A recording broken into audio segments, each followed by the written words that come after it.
Now we move to the next question. Lord Moylan. My Lords, I beg leave to ask the question standing in my name on the order paper. Minister Baroness Veer of North. My Lords, Insulate Britain's irresponsible actions have disrupted thousands of people's lives. National Highways estimate the impact on drivers from time lost during just 3 days of disruption total £559,946. This does not include the cost of missed appointments, disruption to manufacturing or retail, costs of managing the incidents, or the impact of disruption on other days. These costs would have been even higher without the prompt action by the police to remove protesters and free up traffic. My Lords, according to the Observer at the weekend, Insulate Britain activists are baffled why they're not in jail already. They thought that their campaign would be over in 2 days, rather than being allowed to go on for 5 weeks, and I think the rest of the country rather shares the bafflement. As they resume their campaign, their very expensive campaign of disrupting other people's, ordinary people's lives, can my noble friends say that the government both has and will deploy the necessary legal powers to bring them before a court of law? We are investigating, of course, all possible legal avenues to bring these people to justice. National Highways and Transport for London have both rapidly put in place injunctions to deter these sort of dangerous actions. Only yesterday, the High Court granted National Highways an interim injunction banning activities that obstruct traffic and access on any part of the strategic road network. So that is all motorways and major A roads. Last Friday, National Highways applied for committal for contempt of court for 9 individuals suspected of breaching injunctions. If found to be in breach of the injunctions, these individuals could face an unlimited fine and or imprisonment. Ridley. My Lords, does my noble friend agree that what appears to have been a cunning plan by the secret society of evil net zero sceptics to get Insulate Britain to undermine the appeal of the Green movement was brilliantly executed, that it was a particular triumph to choose upper middle class twits to confront ordinary people trying to get to work or to school, that it was a stroke of genius to make sure that some of these people had not insulated their own homes, but that it is surprising the environmental movement has not yet seen through this stunt? I cannot agree more with my noble friend. Lord Davis of Brixton. There's no doubt, my Lords, there's no doubt that the activities of the Insulate Britain campaign have caused problems and disruptions for many people. I guess that was the point. But would the noble Minister agree with me that these problems will come to be seen as trivial when compared to the disruption we will all face in our lives if we fail to address climate change? Yeah. This government has one of the strongest records in the world in tackling climate change, and what I would go back to say is I fear that using the word trivial in relation to this disruption is a really poor choice of words, because as Insulate Britain say themselves, days of disruption are necessary to force the government. This is just a small ragtag group of people. They will not be forcing the government to do anything.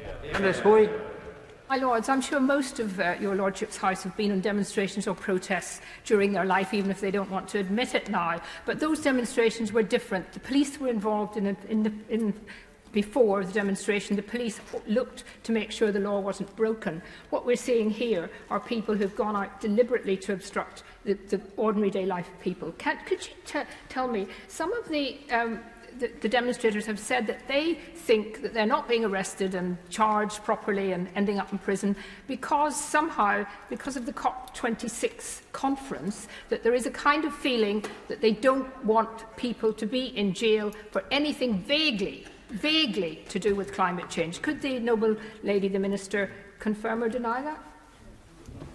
This has certainly nothing to do with COP26 at all, and that obviously certain matters are operational matters for the police. But the noble lady is absolutely right. We all know of good protests. Getting 1 million people out on the streets on a Saturday afternoon where you've told the police in advance you've got a good level of public support and you don't destroy any statues. That is a good protest. Insulate Britain are not good protesters. Rosa. Climate change is the major challenge of our time, and winning public support for the cause is critical, and blocking roads and antagonising people is not going to achieve that objective. This week, the London Mayor Sadiq Khan has significantly extended London's ultra-low emission zone. The Evening Standard yesterday said it backed Sadiq Khan in taking steps to clean up London's toxic air and cut carbon emissions in the process. Does the government also back Sadiq Khan on this, regarding it too as an effective example of how the ballot box can prove to be an effective way for people to respond to the climate crisis? Well, as the noble Lord will know, we have probably a much closer relationship with the Mayor of London than we would ordinarily have at the moment, because although transport is devolved in London, owing to a substantial hole in the finances of TfL, it is indeed the case that we do have to provide them with quite significant funding every now and again. And indeed, part of the last deal that we agreed with the Mayor included that there would be no change to the extension of ULEZ. My Lords, the laws already exist to deal with this matter, but the police are just not using their operational freedom to put them into effect.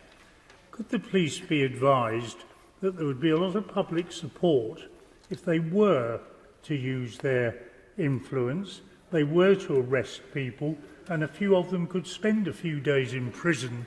It might put them off further action. As I noted, that policing matters are an operational matter for the police, but I'm sure that the Metropolitan Police will have heard his wise words. Lord Austin of Dudley. Not present. Baroness Jones of Moulscombe. My Lords, as of March last year, the cost of road congestion in the UK was £7 billion, estimated at £784 per driver. Now, clearly, the government is irresponsible to let that congestion go ahead and really ought to have a plan to reduce it, which doesn't involve building more roads, which actually will attract more traffic. And so would the noble lady and the minister like to say something about that? Plus, Insulate Britain is right. Their tactics might be colossally difficult for us to cope with, but they are right that the government should be insulating the leakiest homes in Britain in council housing, rather than allowing those people to spend cold winters, be ill, and also emit endless CO2 emissions. Well, I am just relieved that the noble lady did not stand up and agree with her fellow eco-warriors. It is indeed the case that, as I previously set out, this government has a very strong record on tackling climate change. And, of course, I would point the noble lady to the Transport Decarbonisation Plan published by the Department for Transport, which clearly sets out exactly how we intend to decarbonise our transport system. My Lords, that concludes